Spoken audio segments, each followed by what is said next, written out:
We believe that our Lord Jesus Christ resurrected and He's coming back again. Amen?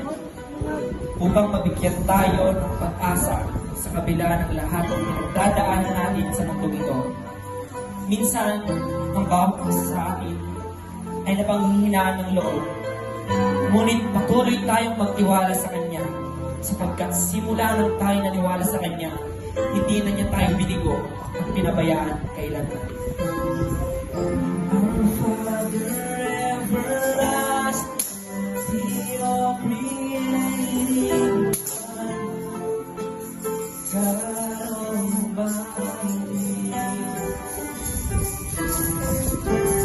Through your Holy Spirit, conceiving Christ the Son, Jesus our Savior,